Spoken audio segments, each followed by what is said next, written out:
Hello and welcome to Cartoonist Kayfabe. My name is Jim Rugg. I'm Ed Piscor.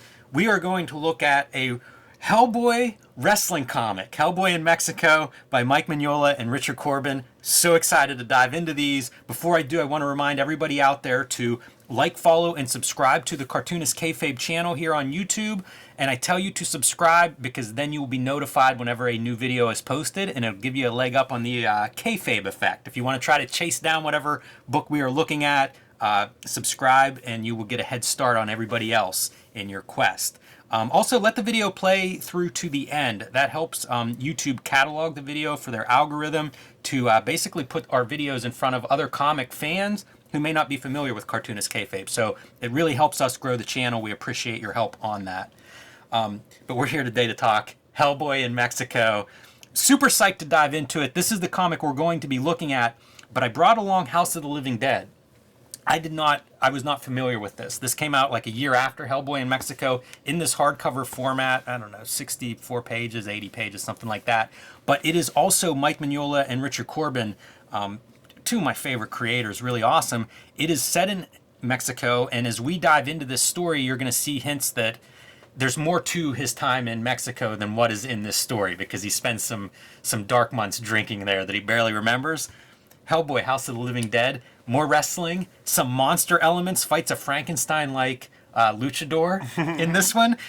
So here's the challenge. Get us 20,000 views on Hellboy in Mexico, and we'll revisit Hellboy in Mexico and House of the Living Dead. It's a good day, man, when you have two heavy hitters like Mignola and Corben on the docket. They're so good. They're so good together. It's incredible how well they kind of fit. You know what it is, too? It's visual storytellers. Like, when in our Mike Mignola shoot interview, like, he even admitted to putting pages together, pacing out his comics, and then when it goes time to write the words and stuff, he doesn't even exactly remember what the people are saying. Yes. Shit. So, perfect for, like, a visually oriented writer to look how good that is, man. Yeah, I wanted to tease this a little bit. Everybody share this video. Like, let's get some numbers on it. And this is what we're going to see. This poster, that's what this story is. So a little bit of a tease. You can see that it's keeping in that flavor in here. Love these old, like, rotted up posters and stuff. Cartoonist Kayfabe is Ed Piscor and Jim Rugg, two working cartoonists. The best way to support Cartoonist Kayfabe is to buy the books that we make. And here's what's available from Ed Piscor. WYSIWYG, Portrait of a Serial Hacker, is about the history of computer hacking. X-Men, Grand Design, the beginning of the Grand Design franchise, starts with X-Men. This is a complete retelling of the history of X-Men. The first 30 years is one epic, continuous story across 3 volumes, or in one giant, oversized volume, if you can find that one. Seems like it's constantly out of print, but a beautiful volume if you can find it. Hip Hop Family Tree. This is a history of hip-hop, as the title suggests, 4 oversized volumes, treasury-sized editions, telling the history of hip-hop through comics. One of your most popular books, Ed. Your current book, Red Room, The Antisocial Network, available now in print wherever books are sold. This is a collection of the first season of Red Room comics, collecting 4 issues, beautifully reproduced with some great bonus material here in the back of the book. And starting in March, the next season, Red Room trigger warnings will be coming to comic book stores. This is the cover to look for. And due to some issues at the distribution level, this may be the rarest of Red Room comics. So look for this one in March. And here are the covers to keep your eyes peeled for. That's your main cover. This is a variant by Ed Piscor, a variant by Peach Momoko, and a variant by yours truly. These will be in comic shops March 9th. The books of mine that are available right now: The Plain Janes, the first American young adult graphic novel, 500 pages of a bunch of high school girls who get together and start doing art around their community, a la Banksy, and get in all sorts of trouble, from teachers to the local police and, of course, parents and some of their fellow students. 500 pages, perfect for the young adult reader or young artist in your life. Street Angel, Deadliest Girl Alive. This is my collection of Street Angel comics published by Image Comics. 8 complete full-color stories featuring the Deadliest Girl Alive, the Princess of Poverty, the Homeless Ninja on a Skateboard. And coming in March, Cartoonist Kayfabe month, by the way, everyone, is my next project, Hulk Grand Design, with variant covers by Peach Momoko, Marcos Martin, Cartoonist Kayfabe's own Ed Piscor, and Hulk Grand Design Madness coming in April, covered by Jeff Darrow on that one. And you can see the main covers here in the background. This is a retelling of the history of the Incredible Hulk, celebrating 60 years of Incredible Hulk history and comic books, 500 issues, 10,000 plus pages, distilled down into 2 oversized, action-packed issues, perfect for the longtime Hulk fan or the first-time comics reader. And now back to our regular scheduled programming. Pretty cool stuff, but we are here today for Hellboy in Mexico, which I don't know when Corben first teamed up with Mignola, if this is before or after Crooked Man, but they've done several. Like, there's I think there's a Bride of monster story that they did together. It's surprising once you start looking how many comics they actually made together. Quite a few. It makes me think both of them enjoyed that experience of working together. Yeah, sure. And I'm just gonna say it. We'll get in. We'll get out with it real fast, man. Corben does not color this. It is colored by Dave Stewart, the routine kind of colorist for these kinds of comics.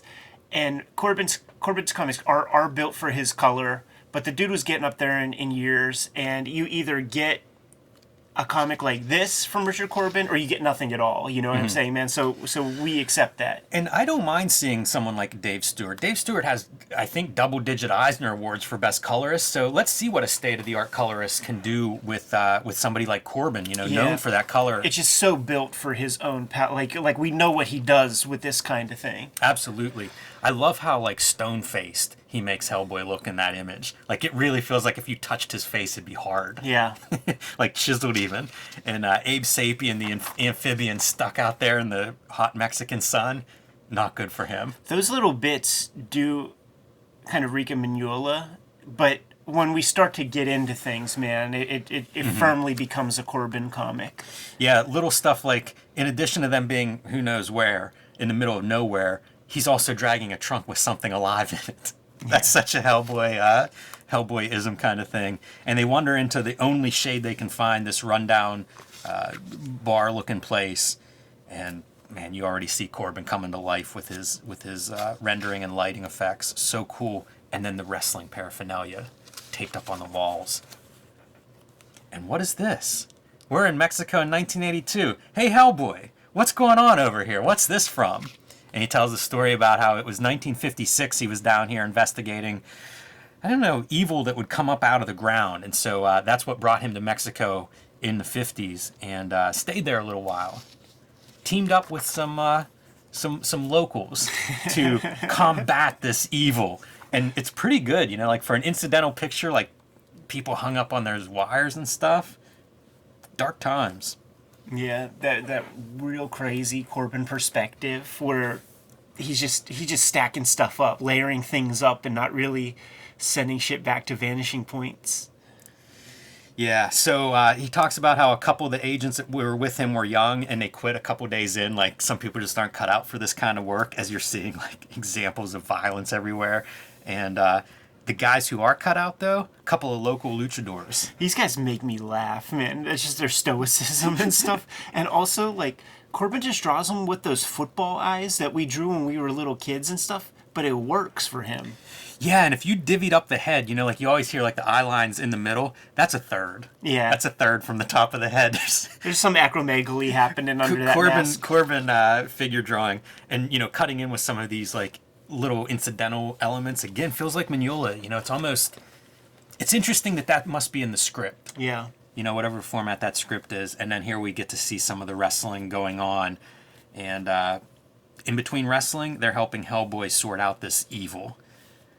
It's just great. That old shitty truck that they all ride in, and you can see them with, like, stakes and weapons hanging out over the sides. Yeah, they have that holy statue, like, standing up in the back of the truck. Yeah, they are good at it, and Corben good at drawing goals. And this is what they do. We worked our butts off all day, and at night we partied like there was no tomorrow, just accepting Hellboy into their circle. But you can't go on like that forever. This is a nice story in terms of the writing and art fitting together pretty well. Yeah, like, you get the sense that, we know that Mignola loves, like, Universal monsters, but probably fuck with some Santo and shit. some blue demon in his day. Like let's inject some of that into the mythos. You can see like how attractive this is, the Lucha Libre visuals for comic books. I mean, they look like superheroes with their masks and their physiques. And in those Blue Demon movies and stuff, they're fighting vampires and stuff. So totally fits. Yeah, it is a good marriage of add the Universal monsters to that kind of storytelling, and you're all set. And unfortunately, drinking like that, sooner or later, you're going to get sloppy. Right. And they lure Esteban outside. Look at this freaking weird vulture-looking object. Gobbler. Such a disgusting animal, Yeah. those things. If you ever see one up close, like I think sometimes we go to Heroes and we'll pass Roadkill or something, and you'll get a look at one of those things with just that bald, red, purpley head. Yeah. Very disgusting. It's a gross looking looks animal. raw. It does. That's exactly right. And poor Esteban's been lured outside, and the Ghouls have the number advantage there. It's not they're getting the heat on him, and he just disappears. By the time Hellboy and his brothers get out there, he's gone, and there's just bloodstains left behind. And so they go to work trying to track down what happened to Esteban. It's going to be a lot easier if you talk. They were vampires, but torture's still torture, and we did a lot of stuff I don't like to think about. It's great. Yeah. Silhouettes, man, with stuff burning up behind them. It's so interesting to me because it's a cartoon. Like, it's totally a cartoon, but the stuff he's writing in here and combined with Corben's art, it just creates a different effect. Yeah, it's great. Yeah, it's a pleasure to read, but it's a really strange tone. And here's the poster that I pointed out from House of the Living Dead. You know, this is what Esteban has turned into. His tattoos even changed. It now has like a snake wrapped around the heart. And telling Hellboy to come alone to this temple. That's kind of Mignola-esque, you know, the flashlight being what illuminates the silhouettes, and then the backlighting from the truck light. That's just Corben with great lighting. Corben's inking is always so interesting because, like, I can never nail what kind of tools he uses. It looks like blunt instruments and like felt pens and shit. Like, he doesn't have, you know, Joe Sinnott feathering lines and stuff. It's always this like dull kind of blunt line that's very matter of fact with not much sexiness involved. Like, you know, it's pretty dead. And I'm saying a lot of adjectives that probably sound negative, but like I don't feel that way about this work at all. His stuff, I feel lucky. I feel like in the last several years I've been finding more Corben stuff. Yeah. You know, weird stuff. The Bigfoot book, which we have a video of. The Marvel stuff that he did a couple of series with. Like, we're really lucky to have as much Corben as we have. For sure. The Warren reprints that Dark Horse did. It's really fantastic. Super weird detail. 3 staples in this comic. How many comics do you have with 3 staples in the spine? It's very unusual. Yeah. All right, man, go into this old Mexican temple, and what do you find in this pyramid? A wrestling ring and a bunch of those goals we've been talking about. And man, Esteban, no more. No moss. It's almost even a throwback to that famous boxing match. No moss. And so here we go. Throw off your robe and let's get to it. I love that it's a wrestling comic. Like, it's just wrestling. So great. Ooh, elbow to the face. Feels like that one was a little bit tight. Through potato. Yes. Yeah, I was gonna say he's throwing taters. Yeah, we're gonna need a payback on that one at some point. A receipt. Like a Frankensteiner. Love the crowd shots. You know, you can't have a good wrestling match without having your animated crowd shots. No doubt. And in this case, they're monsters and zombies. They're getting wild. Yeah. Rattlesnakes, man. You even have the rattler on the snake visible. Oh, and then you're unmasking. The luchador takes off the mask and reveals this bat vampire. That's real Corben shit right there, man. It is. It's Corben shit. It's good luchador shit. It's really a good wrestling comic.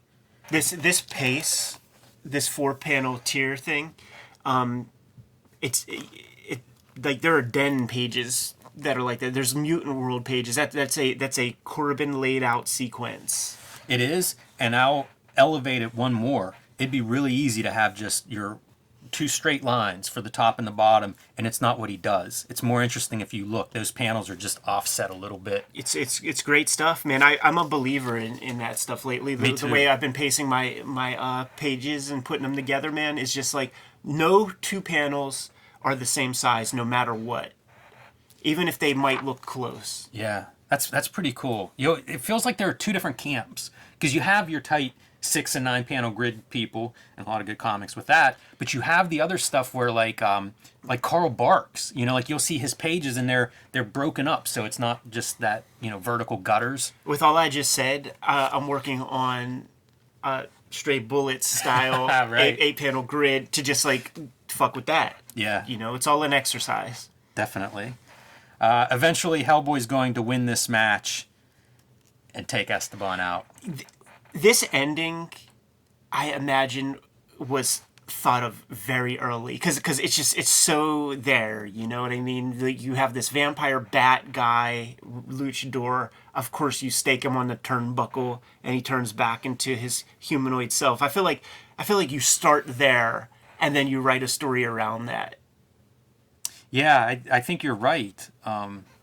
We've had a lot of writers tell us that, right? You figure out that ending and go from there, and this feels like it. It's a terrible story, but it's a great comic book. You cut back to the present as they're evacuating out in helicopters that look like they came right out of Banner. And you're just left with a few of these wrestling paraphernalias in this rundown theater, and wrestling playing on the screen. Lobster Johnson is a masked wrestler doing a stint there, I guess, south of the border. Great finale. It's so good. You got a luchador Hellboy. As if that first ending wasn't enough, we get this. So great, man.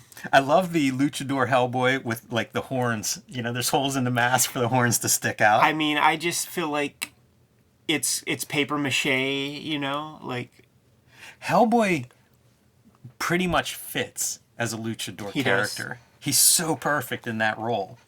So it's not the last time we have to see him in that role, everyone. As I said, get us 20,000 views on this, and I'll gladly revisit Hellboy in Mexico with the House of the Living Dead follow-up.